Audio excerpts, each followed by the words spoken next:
ఒక సినిమాలోనే 4-5 క్యారెక్టర్లు డబ్బింగ్ చెప్పి అది హరీష్ శంకర్ అంటారు, రవిశంకర్ గారి యొక్క ప్రతిభ అది. అవునా? ఆయన వాయిస్లు మాడ్యులేట్ చేసిన మైక్ పొజిషనింగ్ ఆయన చూసి నేర్చుకున్నాను యాక్చువల్గా నేను. ఆయన వాయిస్ త్రో చేస్తున్నప్పుడు ఆ మైక్ పొజిషనింగ్, ఆ వాయిస్ థిన్నింగ్, ఎయిర్ యాడ్ చేయటం, బ్రాడన్ చేయటం, ఇవన్నీ కళలు, ఇవన్నీ ఆయన చూసి సాయి కుమార్ గారు వీళ్ళే నాకు తొలి గురువులు. అవునవును. వాళ్ళని చూసి నేర్చుకుని ఓకే నేను కూడా కాస్త మెల్లగా అనుకరించండి.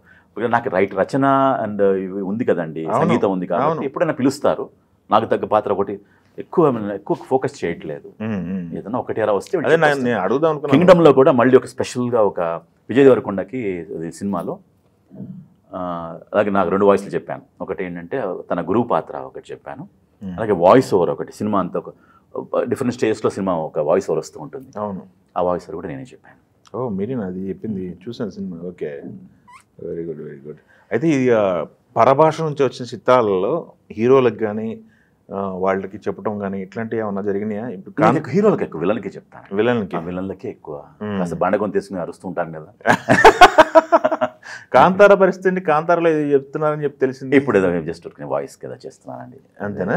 ఇది నాట్ టు బి రివీల్డ్, ఇంకా ఓహో ఇంకా జరుగుతోంది. Okay okay.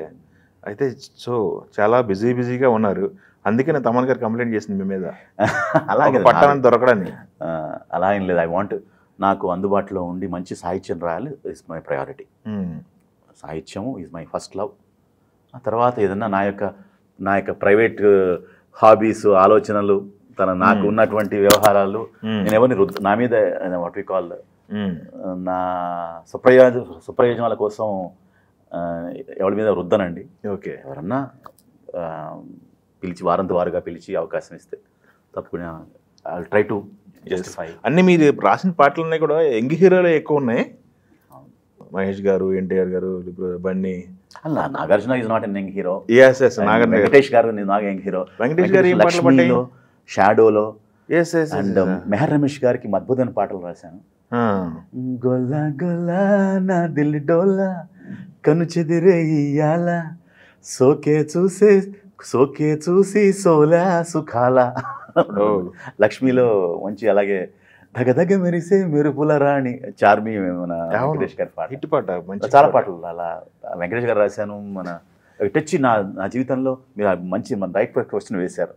నా జీవితంలో మిగిలిన నిరాశ ఏమైనా ఉంటే చిరంజీవి గారికి పాట రాయలేకపోవటం, అది పెద్ద ఒక దాని ఏమంటారు, ఒక వెలితిగా ఫీల్ అవుతాను నేను. సో అందరికీ మన రామ్ చరణ్ గారికి రాశాను, అల్లు అర్జున్కి రాశాను, మన పవన్ గారికి రాశాను, పాడాను కూడా ఆయనకి. అవును. బట్ అన్ఫార్చునేట్ నాకు ఇంకా అవకాశం రాలేదు. ఆయనకి రాసేటువంటి, ఇంకా సినిమాలు చేస్తూనే ఉన్నారు, వస్తుంది నాకు తెలిసి త్వరలో. అది ఆయన జీవితంలో ఒక దాని ఏమంటారు, ఒక దాని ఒక వెలితి అది. బాలయ్య గారికి పట్టే పాటలు ఏమన్నా? బాలకృష్ణ గారు కూడా నేను ఇద్దరికి. యాక్చువల్గా ఏంటంటే భలేవాడు బాసులో ఒక పాట రాసి పాడాను. అది టైటిల్స్ మాత్రమే వాడారు. అది యాక్చువల్గా అది ఎండ్ టైటిల్స్ కదా వాడు. భలేవాడివి మా బాసు, అలాగేదో ఉంటుంది పాట. Okay okay okay. లక్కిచ్చి నాకు పాట మణిగారు రాసి పాడించారు నా చేత. అది ఎండ్ టైటిల్స్లో వస్తుంది అనమాట. అది నాట్స్ నాట్ ఫిలింలో. వీళ్ళిద్దరికి పడలేదు. ప్రభాస్ గారి కూడా పడినట్టు. ప్రభాస్ గారికి అద్భుతమైన మున్నాలో కదులు కదులు పద చక చక తలపడు పద ఎవడు మనకెదురుగా నిలవడు గదా, ఈ పాట ఒకటి. చెమ్మకుర్రు చెల్ల అల్లెసుకు ఇల్ల కిల్లాడి సోకిల్ల ఇబాల, ఇది పాట ఒకటి. తర్వాత మైకేల్ జాక్సన్ సాంగ్ ఒకటి, మన ఏకనిరంజన్లో ఒకటి ఉంటుంది, అరే రే నర్తన తార విద్యుత్ కదిలి, డాన్స్ క్లైమాక్స్లో వచ్చేసి అది కూడా రాసి పాడింది. సో తర్వాత మంచి పాటలు. ఓకే. అంటే కొంతమంది రైటర్స్కి ఒక డ్రీమ్ ఉంటుంది, పలానా మ్యూజిక్ డైరెక్టర్ రాయాలి, ఈ మ్యూజిక్ డైరెక్టర్ కంపోజిషన్లో నేను పాటలు రాయాలి. ఇళయరాజా గారండి, ఇళయరాజా గారికి నేను ఒక భక్తుడిని నేను. అంటే ఎవరు కాదు, ఆయన మగుటం లేని మహారాజు, ఆయన సంగీత ఇసై జ్ఞాని, ఇసై రాజా ఆయన. సో ఆయన పాటలు వింటూ పెరిగాము. నా చిన్నప్పుడు, నాకు 4 ఏళ్ళప్పుడు ఈ రాక్షసుడి సినిమా పాటలు, రాక్షసుడు పాటలు రిలీజ్ అయినాయి అప్పుడు. ఆ పాటలు పెట్టించుకుని నేను ఆ పాటలని పాడుతుండేవాడిని అట. అచ్చా అచ్చా వచ్చా వచ్చా అలా ఒకటి, మళ్ళీ మళ్ళీ ఇది రాని రోజు, ఆ తర్వాత నీ మీద నాకు ఇదమ్మో పందెం నీ ఎంతో, అదొక స్మాష్ హిట్ ఆల్బమ్ అది. అవును.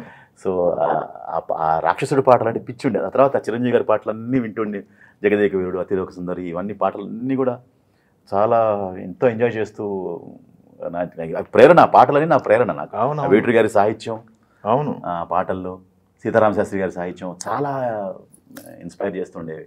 అలాగే రొమాంటిక్ పాటలు కూడా చాలా అద్భుతంగా, అదేంటి ధర్మక్షేత్రంలో ఎన్నో రాత్రులు వస్తాయి గాని రాది వెన్నెలమ్మ, ఎన్నో ముద్దులిస్తారు గాని లేది వేడి చెమ్మ, అల్లాడే కుర్రోడు అన్నిట్లో ఉన్నోడు, ఆహా ఎన్నో రాత్రులు వస్తాయి గాని రాది వెన్నెలమ్మ.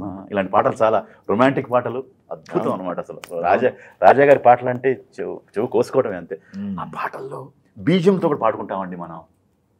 బీజియంలతో పాడుకునేటువంటి పాటలు ఏమైనా అంటే రాజా గారి పాటలు అవి. అంటే అంత సైంటిఫిక్గా టెక్నికల్లీ ఆర్కెస్ట్రేట్ చేస్తాడు ఆయన. అట్ ది సేమ్ టైం చాలా హృదయంగా రసరమ్యంగా ఉంటాయి పాటలు. నేను చెప్పడం ఇది నాకు ఒక కవిగా స్పందిస్తూ మాట్లాడుతున్న మాటలు ఇవి. ఓకే, మీకు రాజా గారు అంటే, రాజా గారి మ్యూజిక్ అంటే బాగా ఇష్టం. ఓకే. అలాగే మా గురువు గారు మణిశర్మ గారు కూడా, ఆయన మెలడీ చేశాడంటే అందాల డబ్బమ్మ అలాంటి అద్భుతమైన పాటలు చేశారు ఆయన. అమ్మో, ఆయనతో పనిచేయడం ఒక నేను ఆయనతో ఒక 7 మంచి మంచి పాటలు రాశాను ఆయనకి కూడా. డోలే డోలే, చౌకా చౌకా, ఇలాంటి చాలా మంచి పాటలు రాశాను. ఆయనతో మళ్ళీ పనిచేయాలని ఎదురు చూస్తున్నాను. ఆయన పిలుపు కోసం నిరీక్షిస్తున్నాను.